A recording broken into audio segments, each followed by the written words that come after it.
Hello friends and welcome to the Exams Made Simple.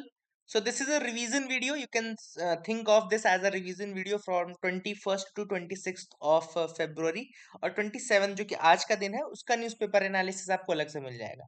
अब ये 5 दिनों में जो न्यूज़ आर्टिकल्स हैं इंपॉर्टेंट वो सारी हम डिस्कस करने वाले हैं और अगर आपने पढ़ा भी है कहीं पे कि आपने फॉर एग्जांपल किसी दूसरे सोर्स से आपने पढ़ा या फिर आपने खुद से पढ़ा है तो भी आप ये वीडियो देख सकते हैं क्योंकि बहुत सारे न्यूज़ आर्टिकल ऐसे होंगे जो मैं बहुत ज़्यादा डिटेल में बताऊंगा प्लस आपके एग्जाम पॉइंट ऑफ व्यू से कुछ नहीं छूटना चाहिए तो प्लीज वॉच दिस वीडियो और आपको अगर कुछ लगता है बीच में भी लगे आपको कि नहीं आपने तो सब पढ़ा है सब बनता है आपसे तो आप छोड़ सकते हैं but do give it a try इसको देखिएगा जरूर अगर आपको पसंद आए तो लाइक जरूर करिएगा बीच के न्यूज एनालिसिस छूट गए थे वो हम सारे कवर कर रहे हैं जो भी इंपॉर्टेंट न्यूज आर्टिकल है डेफिनेटली बहुत सारे हम नहीं कवर कर पाएंगे लेकिन वो एग्जाम पॉइंट ऑफ व्यू से इंपॉर्टेंट भी नहीं होंगे जो हम छोड़ेंगे तो सबसे पहले हम समरी बात कर लेते हैं डिलिमिटेशन प्रोसेस न्यूज में थी होम मिनिस्टर के कारण उन्होंने डिलिमिटेशन कमीशन के बारे में कुछ बोला था तो उसकी बात कर रहे थे क्योंकि 2025 तक ही ये रुका हुआ है प्रोसेस डिलिमिटेशन का 2026 में फिर से दोबारा करना है ये प्रोसेस तो सबसे पहले हम बात कर लेते हैं कॉन्स्टिट्यूशनल बेसिस क्या है डिलिमिटेशन का तो इट इज डिलिमिटेशन का मतलब होता है process and redrawing constituency boundaries based on the latest census तो लेटेस्ट सेंसस के हिसाब से क्या किया जाता है जो आपकी कॉन्स्टिट्यूएंसी की है उसकी बाउंड्रीज सेट की जाती हैं आर्टिकल 82 जो है वो मैंडेट करता है seat adjustment in the Lok Sabha after every census her census के बाद एक बार सीट का रीएडजस्टमेंट होना चाहिए आर्टिकल 82 बोलता है आर्टिकल 81 वहीं पे कैप करता है लोकसभा एट 550 मेंबर्स जिसमें से 530 from the states and 20 from the UTs हैं एंड एम है इसका for equal population representation among the constituencies main जो डिलिमिटेशन भी है उसका मेन जो मतलब आइडिया या प्रिंसिपल रहता है वो ये रहता है कि हर कॉन्स्टिट्यूएंसी को इक्वल पॉपुलेशन रिप्रेजेंटेशन मिलना चाहिए उनके पॉपुलेशन के हिसाब से इक्वल रिप्रेजेंटेशन मिलना चाहिए ठीक है ना अब इसका पर्पस क्या है डिलिमिटेशन का to ensure fair representation and removes population disparities मतलब कि अब ऐसा नहीं होना चाहिए कि बिहार में पॉपुलेशन अगर ज्यादा है यूपी में अगर पॉपुलेशन ज्यादा है एमपी में ज्यादा है तो वहां पे ज्यादा सीट्स हों और मतलब वहां पे लोगों को ज्यादा बेनिफिट मिले ज्यादा उनके रिप्रेजेंटेटिव्स रहे लेकिन यहाँ पे मेन है कि पॉपुलेशन उनको उतने ही रिप्रेजेंटेटिव मिलेंगे जितने दूसरे स्टेट किसी सिक्किम जैसे राज्य को या किसी छोटे राज्य को जितना हो रहा है तो डिलिमिटेशन कमीशन को अपॉइंट कौन करता है प्रेसिडेंट अपॉइंट करता है जिसमें एक रिटायर्ड जज होता है एक चीफ इलेक्शन कमिश्नर रहता है एंड स्टेट इलेक्शन कमिश्नर रहता है ठीक है ना तो ये रहते हैं बेसिकली डिलिमिटेशन कमीशन के मेंबर्स प्रेसिडेंट अपॉइंट करता है रिटायर्ड जज भी होता है चीफ इलेक्शन कमिश्नर भी रहते हैं स्टेट इलेक्शन कमिश्नर भी रहते हैं ड्राफ्ट इसका पब्लिश किया जाता है for public feedback before finalisation और इसमें याद रखिएगा आर्टिकल 329 ए जो है वो इस कमीशन के डिसीजंस को फाइनल बोलता है आर्टिकल 329 ए अगर आप देखेंगे तो वो इसके डिसीजंस को फाइनल बोलता है लेकिन अभी मैं आपको एक और चीज बताऊंगा 2024 में एक जजमेंट हुआ था जिसके बाद थोड़ी सी कहानी बदली हुई है ना आर्टिकल 329 ए अगर आप पढ़ेंगे तो बोलेगा कि जो कमीशन का डिसीजन है वो लीगली बाइंडिंग है and it is not subject to court challenges है ना लेकिन अभी 2024 में ही एक जजमेंट हुआ था जिसमें क्या कहा गया था वो भी मैं आपको बता दूंगा कई बार ये भी थोड़ा आगे देख लेते हैं कि अगर हाँ देखो मेन है कि क्यों रोका गया था डिलिमिटेशन को on the basis of census इसका रीजन ये था कि जो सदर्न स्टेट्स थे जैसे कि तमिलनाडु केरला इन लोगों ने बहुत अच्छी फैमिली प्लानिंग और ये सब करके रखा था तो वहां की पॉपुलेशन ग्रोथ इतनी नहीं थी ठीक है ना वहां की पॉपुलेशन ग्रोथ इतनी नहीं थी तो इस कारण से उनको ये लग रहा था कि we are being penalized for having good population control policy इसीलिए इसको रोक दिया गया डिलिमिटेशन हालांकि 1952, 1963, 1973, 2002, 1952, 62, 72 और 2002 आप याद रखो ठीक है ना इसमें एक्चुअली एक साल बाद जब पासेस का टाइम लिख दिया है तो बट उसको आप 1962, 72, 2002 कर सकते हैं ठीक है और 1976 में 42nd अमेंडमेंट एक्ट जब आया था तो उसी समय इसको फ्रीज कर दिया गया था for 25 years citing family planning policies ठीक है ना और 2002 में 84th अमेंडमेंट एक्ट आया था जो कि 26 में तो कोई सेंसस होना नहीं है सेंसस तो 2031 में होना है तो 2002 में जब 84th अमेंडमेंट एक्ट आया उसने इस फ्रीज को एक्सटेंड कर दिया 2031 सेंसस तक ठीक है ना and that is a thing which is important I hope you got clarity regarding that judicial review की अगर हम बात करें तो जुलाई 2024 में सुप्रीम कोर्ट ने रूल किया है that the court can review delimitation orders if they are arbitrary and unconstitutional तो this is very important to understand कि अब सुप्रीम कोर्ट ने क्लियर कर दिया है कि yes the delimitation orders can also be reviewed by the Supreme Court if they are found to be arbitrary or unconstitutional. ठीक है ना? So that is the thing which is important, ताकि जो मालाफाइडी हो या एक्सेसिव यूज ऑफ पावर उसको रोका जा सके. So this was the first news article. अगली जो न्यूज थी, जो टॉपिक न्यूज में था, वो था black plastic and it's hazards. तो ब्लैक प्लास्टिक देखो बनता कैसे है. तो ब्लैक प्लास्टिक बनता है रिसाइकल्ड इलेक्ट्रॉनिक वेस्ट से. याद रखेगा, black plastic is the plastic which is recovered from the electronic waste, है ना. तो जो इलेक्ट्रॉनिक वेस्ट आप कंडम कर घोषित करके उसको फेंक देते हो, वही इलेक्ट्रॉनिक वेस्ट आपका रिसाइकल किया जाता है फॉर क्रिएटिंग दिस प्लास्टिक, जिसको हम ब्लैक प्लास्टिक बोलते हैं. अब जो ये टॉक्सिक कंटेमिनेंट्स होते हैं इन इलेक्ट्रॉनिक्स में, जैसे फ्लेम रिटार्डेंट्स होते हैं, ब्रोमीन, एंटीमनी, हैवी मेटल्स होते हैं, lead, cadmium, mercury, and they are very very useful for preventing fires. इसीलिए क्या होता है कि इस ब्लैक प्लास्टिक का यूज किया जाता है for creating bottle caps, for cutlery utensils. देखो लिखा भी है पैकेजिंग गुड्स में, फूड कंटेनर, ट्रेज, इन सबको बनाने में बहुत इसकी मदद होती है. बट ब्लैक प्लास्टिक जो है बेसिकली अपनी ड्यूरेबिलिटी के लिए यूज तो किया जा सकता है, but it is having a great risk of, मतलब एक हाई एक्सपोजर लेवल पे इसका रिस्क है. And these substances are toxic to human and are banned और रिस्ट्रिक्टेड इन मेनी कंट्रीज. तो ब्लैक प्लास्टिक का यूज इसलिए भी मना किया गया है. अब कुछ हम एक्ट्स और कन्वेंशन देख लेते हैं जो इस तरीके के हैजार्डस वेस्ट को रोकने के लिए. तो सबसे पहले तो बेसल कन्वेंशन आपको पता होगा. It is for regulating the transboundary movement of hazardous waste. याद रखिएगा, transboundary movement of hazardous waste को रोकने के लिए आपका बेसल कन्वेंशन है, जो कि 1989 का कन्वेंशन है. तो ये भी आप याद रखिएगा. Then there is a EU order of RoHS directive है. याद, इसको बोलते हैं restriction of hazardous substance directive by the European Union. ठीक है ना. तो ये भी आप याद रख सकते हैं. ये लिमिट करता है टॉक्सिक हैवी मेटल्स को, जैसे कि लेड हो गया, कैडमियम हो गया, मरकरी हो गया, in electronics. Then in e waste management rules India में आए थे 2016 में. They mandate safe disposal and recycling of electronic waste to reduce the environmental and health hazards. तो ये भी आप याद रख सकते हैं. अगेन इंडिया के 2016 में लाए गए थे rules, e waste management rules बोलते हैं इनको. इसके अलावा the toxic substance controls act, ये यूएसए का है. Toxic substance controls act USA का है ना. And they regulate chemicals including flame retardants to protect human health. ठीक है. I hope you got clarity. अगला देखते हैं टॉपिक. अगला टॉपिक है पंच मिशन. अब पंच मिशन न्यूज मतलब ये कोई पंच परमेश्वर वाला या वो वैसा मिशन नहीं है. ये नासा का मिशन है. नासा का मिशन है. And it is a fascinating project which is aimed at revolutionising our understanding of sun की हमारी अंडरस्टैंडिंग को और क्लियर करेगा. फुल फॉर्म पहले तो इसका देख लेते हैं. फुल फॉर्म है polarimeter to unify the corona and heliosphere. ठीक है. Polarimeter to unify corona and heliosphere, and this will study the sun's corona. जो कोरोना इसका आउटर एटमॉस्फेयर होता है, सन का जो आउटर लेयरिंग है वो कोरोना ही कहलाती है. तो इसकी आउटर एटमॉस्फेयर को स्टडी करेगा एंड सोलर विंड्स को स्टडी करेगा. ठीक है. तो it will study solar wind as well. And इसके अलावा it is the first time, देख लो, it is the first time that a solar mission has been specially built to employ light polarisation to detect the corona and solar wind in 3 dimensions. तो 3 dimension से solar wind और corona को study करने के लिए पहली बार एक mission है जो कि एम्प्लॉय करेगा लाइट पोलराइजेशन को, है ना. जो पोलराइजेशन है उसको यूज करेगा. I hope you got clarity regarding that. Punch जो है, it has 4 small satellites that will work together as a virtual telescope, and these satellites will take wide field images of sun's corona and solar winds, and then they will utilize the polarimetry, which is a technique that measures the polarization of light. ये polarimetry का use किया जाएगा. polarimetry वो technique है जो कि major करती है लाइट के पोलराइजेशन को, एंड इससे फिर 3D व्यूज इन फिनोमिनन्स के बनाए जाएंगे. किन फिनोमिनन्स के? आपके ये सोलार विंड के, कोरोना के, एक्सेट्रा. ठीक है.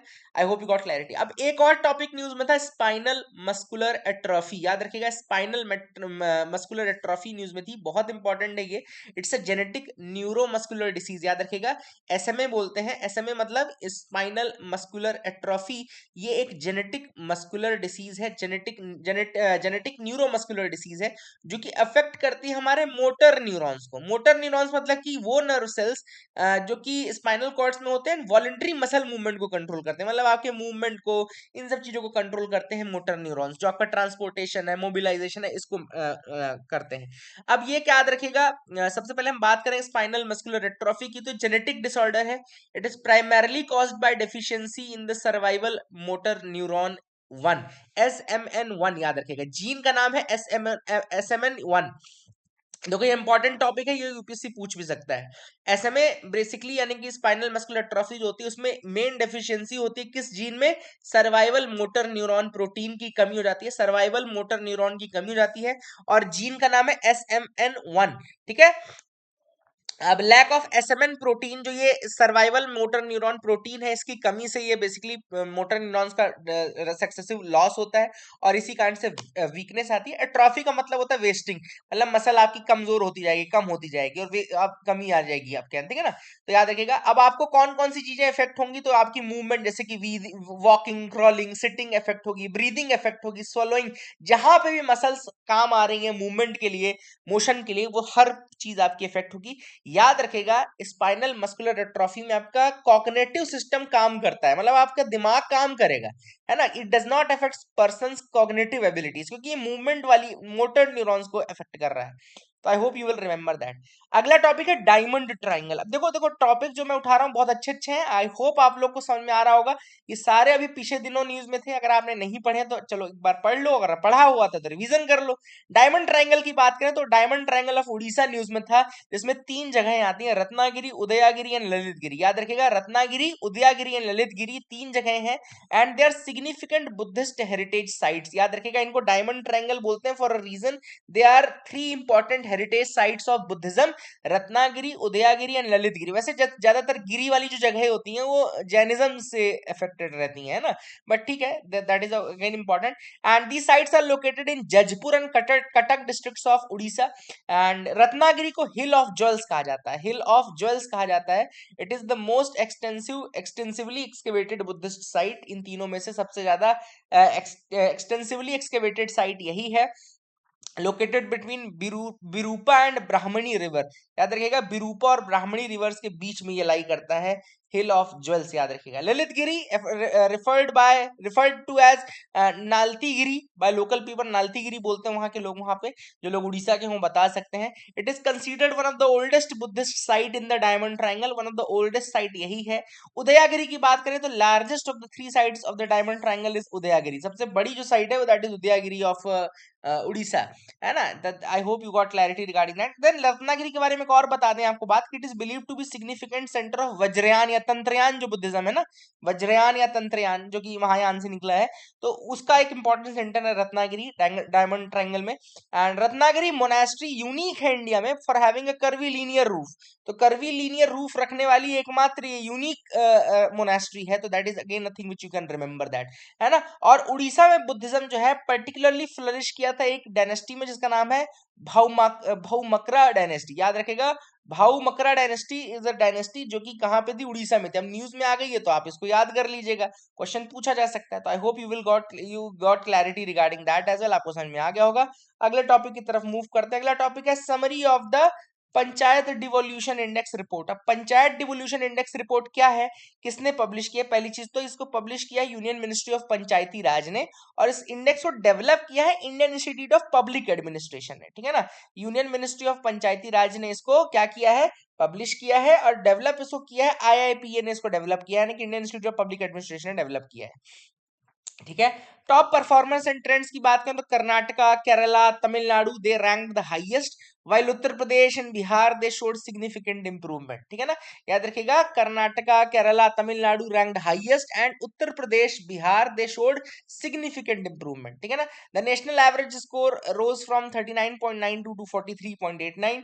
स्टेट वाइज परफॉर्मेंस की अगर हम बात करें तो 11 स्टेट्स की परफॉर्मेंस डिक्रीज हुई है, 18 स्टेट्स की इंप्रूव हुई है, and Manipur, Arunachal Pradesh, Jharkhand they rank lowest panchayat devolution index में, है ना। याद रखिएगा, I hope you got clarity regarding that as well. तो ये तो इंपॉर्टेंट थी। इसमें 6 पैरामीटर्स थे पंचायत डिवोल्यूशन इंडेक्स में। जैसे पहला पैरामीटर था फ्रेमवर्क, मतलब कि where the basic provision mentioned in the constitution adhered by the state, तो इसमें सबसे टॉप स्टेट था केरला। फंक्शंस में मतलब कैसे पंचायत फुलफिल कर रहे हैं सिविक रिस्पॉन्सिबिलिटीज को, उसमें तमिलनाडु हाईएस्ट था। फाइनेंसेस की बात करें तो efficiency in the devolution Karnataka highest था। फंक्शनरीज की बात करें, strength and performance of panchayat officials, तो गुजरात हाईएस्ट था। कैपेसिटी बिल्डिंग की बात करें तो states expanding the knowledge and all, तो इसमें तेलंगाना हाईएस्ट था। अकाउंटेबिलिटी की बात करें तो कर्नाटका हाईएस्ट था। ऑडिट अकाउंटेबिलिटी मतलब ऑडिट एंड ऑल, तो इसमें मतलब आप देखेंगे कि सदर्न इंडिया से जो स्टेट्स है वो बहुत अच्छा परफॉर्मेंस कर रहे हैं, एंड नॉर्दर्न इंडिया के स्टेट्स को कुछ सीखना चाहिए, ठीक है ना। अगला जो टॉपिक है वो है tree Aadhaar mission for Chinar conservation. तो यहाँ चिनार का पेड़ है, जैसे बहुत फेमस है जम्मू एंड कश्मीर रीजन में, स्पेशली अगर आप वहां के हैं तो जानते होंगे चिनार के पेड़ों को, है ना। पत्ता चिनारों का ये गाना भी है, बहुत प्यारा गाना है, लैला मजनू का एक गाना है ना, तो that's a very good song as well. Jammu Kashmir government ने लॉन्च किया है ट्री आधार मिशन, जिसका मेन पर्पस है to conserve the chinar trees, and chinar trees के नंबर काफी डिक्लाइन हो रहे हैं, इसीलिए इसको किया गया है। And it includes a census of chinar trees and assigning them unique identity, एक यूनिक आइडेंटिटी प्रोवाइड की जाएगी इनको। चिनार ट्री की बात करें तो उसको प्लेटिनस ओरिएंटलिस बोलते हैं, याद रखिएगा, प्लेटिनस Orientalis, a maple like tree found in cool water rich regions, and they are native to eastern Himalayas and take 30 to 50 years to mature। याद रखिएगा 30 से 30 हाइट मीटर तक की हाइट हो सकती है, 10 टू 15 मीटर गर्थ हो सकती है, याद रखिएगा। Chinar is the state tree of Jammu Kashmir and major tourist attraction in the autumn. Features in Kashmiri arts literature craft, जैसे वहाँ के पेपियर मैशे एम्ब्रॉयडरी कारपेट्स, इसमें आपको चिनार का काफी वो दिखेगा। The name Chinar is believed to have been coined by Mughal Emperor Jahangir, and Mughal expanded the Chinar plantation in the Kashmir Valley and Chenab region, considering it a royal tree। इसको royal tree मान करके मुगल्स ने काफी इसको promote किया था। I hope you will remember that as well. इसके अलावा अब ये जियो टैगिंग की जाएगी इनकी, तो इनको मेटेलिक क्यूआर कोड्स दिए जाएंगे जिसमें उनकी एज, हाइट, गर्थ, ब्रांचेस, ये सारी चीजें नोट की जाएंगी in order to protect them. I hope you got clarity, I hope आपको समझ में आ गया होगा।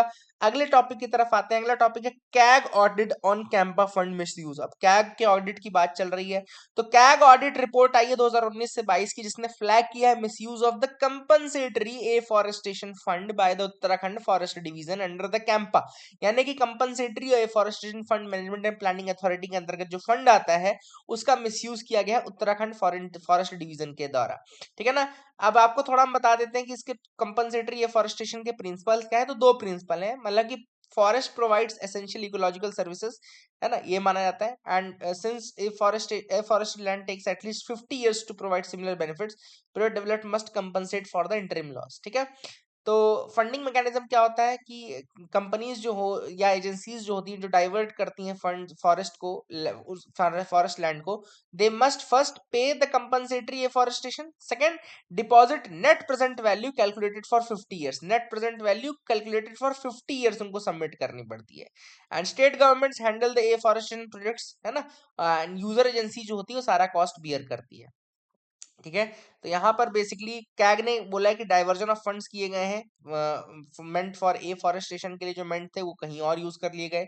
Long delays in implementing the afforestation को इम्प्लीमेंट भी नहीं किया गया, and there are calls for stricter monitoring and all. तो I hope you got clarity. अगला टॉपिक है नारी अदालत इनिशिएटिव एंड लोक अदालत सिस्टम। तो यहाँ पे बात चल रही है, women and child development ministry ने कहा है अलग अलग राज्यों को कि आप अपने यहाँ नारी अदालत का स्कीम एक्सपैंड करिए, और नारी अदालत जो है बेसिकली पायलट में चल रहा है असम और जम्मू कश्मीर में। तो नारी अदालत के बारे में थोड़ा मैं आपको बताऊंगा इसके बारे में, बट याद रखिएगा it's a type of ADR, यानी कि अल्टरनेट डिस्प्यूट रेजोल्यूशन का एक मैकेनिज्म है ये नारी अदालत system. And community based women grievance redressal system है जो कि ग्राम पंचायत लेवल पे काम करता है। It is community based women grievance redressal system working at the gram panchayat level, जिसमें 7 से 11 मेंबर्स होते हैं जिनको न्याय सखी कहा जाता है, comprise of 7 to 11 members called Nyaya Sakhis which are nominated by the gram panchayat, and the pilot has been launched in 2023 running in 50 gram panchayat each of Jammu Kashmir and Assam. तो याद रखेगा 7 से 11 मेंबर्स होते हैं, न्याय सखी उनको कहा जाता है। इनको नॉमिनेट कौन करता है, तो ग्राम पंचायत नॉमिनेट करती है। And community based women grievance redressal system है ग्राम पंचायत लेवल का, ठीक है ना। अच्छा, आपको बता दूं एक मिशन नारी शक्ति जो है 2021 से 26 के लिए लाया गया था, which is an umbrella scheme for women safety security and empowerment. ठीक है ना, मिशन नारी शक्ति जो कि एक अम्ब्रेला स्कीम है for women safety security and empowerment. दो वर्टिकल है इसके, एक Sambal for protection and safety of women, दूसरा है सामर्थ्य फॉर एम्पावरमेंट। मतलब एक तो प्रोटेक्शन की बात करता है, संबल बल देने की बात करता है, और दूसरा सामर्थ्य बढ़ाने की बात करता है, मतलब उनकी कैपेबिलिटी यानी कि उनके एम्पावरमेंट की बात करता है। ठीक है, एंड नारी अदालत जो है it functions as an ADR mechanism. ADR मतलब कि अल्टरनेट डिस्प्यूट रेजोल्यूशन। अदरवाइज आप कोर्ट जाओगे, हाई कोर्ट जाओगे, सिविल कोर्ट जाओगे, सुप्रीम कोर्ट जाओगे, और वहां आपको टाइम लगता रहेगा, but it is cost effective, it is very quick and offers quick dispute resolution for womens, है ना। तो याद रखिएगा, एडीआर के दूसरे मेथड्स हैं जैसे मीडिएशन है, कंसिलिएशन है। इससे लिटिगेशन की कॉस्ट भी कम होती है, डिले भी कम होता है। ठीक है, तो that these are things which you can remember that as well. अगला हम बात करें लोक Adalat system which is beyond नारी अदालत सिस्टम, तो ये लीगल सर्विसेज अथॉरिटीज एक्ट 1987 के अंतर्गत है ऑलरेडी है। ठीक है ना, Lok Adalat system is still there under the legal services authorities act of 1987। It has binding and final decisions with no appeal provision. याद रखिएगा, लोक अदालत सिस्टम में कोई कोर्ट फीस नहीं लगती है, कोई कोर्ट फीस नहीं लगती है, और इसके डिसीजंस बाइंडिंग और फाइनल होते हैं, है ना। और ये कौन कौन से डिस्प्यूट सेटल करते हैं, तो matrimonial dispute, property dispute, motor accident claims and service disputes efficiently कर सकते हैं। ठीक है, याद रखिएगा, सुप्रीम कोर्ट ने कहा था अभी कि इनको टेक्नोलॉजी प्रोवाइड करनी चाहिए for technology based solutions and citizen centric justice के लिए। नारी अदालत मैंने आपको बता दिया, लोक अदालत और Nari Adalat they enhance the grass root level for justice, है ना। और these are the things which are important. Mission Shakti जो मैंने आपको बताया था 21 से 26 के लिए, उसमें दो है, संबल एंड सामर्थ्य। संबल के अंदर है one stop centres, women helpline, Beti Bachao Beti Padhao, नारी अदालत। नारी अदालत is the part of Sambal. And सामर्थ्य के अंदर आता है शक्ति सदन, सखी निवास, पालना स्कीम, प्रधानमंत्री मातृ वंदना योजना। तो ये आती है सामर्थ्य के अंदर, ये बहुत इंपॉर्टेंट है, इसको याद रखना है। ये वर्टिकल्स याद रखना, संबल के अंदर के 4 वर्टिकल्स और सामर्थ्य के अंदर के 4 वर्टिकल्स याद रखना। ठीक है ना, ये मैंने आपको बता दिया। आई hope you got clarity. 7 to 11 members of gram panchayat constitute half of the members of न्याय सखी कमेटी। एक न्याय सखी कमेटी होती है, तो ग्राम पंचायत के मेंबर्स रहते हैं। Then the villagers nominate the remaining doctors also are the nominated members. And यहाँ पे the head of the this committee is Mukhya Nyaya Sakhi बोलते हैं इसको, who act as a position of for a 6 month term, 6 महीने का term रहता है। इसको न्याय सखी मुखिया बोलते हैं, मुख्य न्याय सखी। ठीक है, अच्छा एक टॉपिक न्यूज में था ईएफटीए का, तो आपको पता है इंडिया ने 4 कंट्रीज के साथ ईएफटीए किया है। ये कौन सी 4 कंट्रीज है मैं आपको बता देता हूँ। 4 कंट्रीज है, Switzerland, Norway, Iceland and Liechtenstein. याद रखिएगा, these are the EFTA countries. अगर आपसे कोई पूछे यूरोपियन फ्री ट्रेड एग्रीमेंट के अंतर्गत 4 कंट्रीज कौन सी, ईएफटीए कंट्रीज कौन सी है, तो आपकी है स्विट्जरलैंड, नॉर्वे, आइसलैंड एंड लिechtenstein। तो ये 4 कंट्रीज के नाम आप याद रखिएगा। एक टॉपिक और न्यूज में था जो कि है महाराष्ट्र कर्नाटका बॉर्डर डिस्प्यूट। तो अब स्टेट के अंदर के डिस्प्यूट्स की अगर हम बात करें, तो dispute is has resurfaced after a violent incident in Belagavi. Belagavi में एक इंसिडेंट हुआ जिसके बाद ये डिस्प्यूट दोबारा न्यूज में आया, which led to the suspension of bus services between Maharashtra and Karnataka as well। बंद कर दी हैं बस सर्विसेज को। ये सबसे पहले अगर हम बात करें तो इट्स जब लिंग्विस्टिक रीऑर्गेनाइजेशन हुआ था स्टेट्स का 1956 में, तभी से ये चल रहा है, क्योंकि Belgaum municipality sought merger with Maharashtra, है ना। उनका ये कहना था कि भाई मराठी स्पीकिंग मेजोरिटी है हमारे यहाँ, तो क्यों ना हम महाराष्ट्र का पार्ट बने। बट हुआ क्या, हुआ ये कि जो स्टेट रीऑर्गेनाइजेशन एक्ट था 1956 उसने बेलगांव को चूंकि वो मिक्स्ड लिंग्विस्टिक डेमोग्राफिक थी, इसलिए उसको कर्नाटका में रख दिया, है ना। तो याद रखिएगा, that is the thing which is important. तो स्टेट रीऑर्गेनाइजेशन कमीशन 1955 ने रिकमेंड किया था कि Belgaum must remain in Karnataka for administrative and economic reasons. Then Mahajan committee एक आई थी 1966 में, जिसने कहा था कि 247 Belgaum and 247 villages should remain with Karnataka while 264 villages shift to Maharashtra. Maharashtra ने महाजन कमेटी की रिपोर्ट भी रिजेक्ट कर दी थी एंड कर्नाटका ने उसको एक्सेप्ट कर लिया था। करंट स्टेटस की अगर हम बात करें तो there is a decades of legal battles which is still going on. तो I hope you got clarity regarding that. तो ये सारे टॉपिक्स जो थे वो इंपॉर्टेंट है from the exam point of view. हो सकता है बहुत सारे भी मैंने नहीं बताए, लेकिन वो आपके एग्जाम के लिए इंपॉर्टेंट इंपॉर्टेंट नहीं है, ठीक है। नॉलेज पर्पज से वो इंपॉर्टेंट हो सकते हैं, बट एग्जाम के लिए आपके लिए इंपॉर्टेंट टॉपिक्स थे। आई hope you got clarity, I hope आपको अच्छा लगा होगा।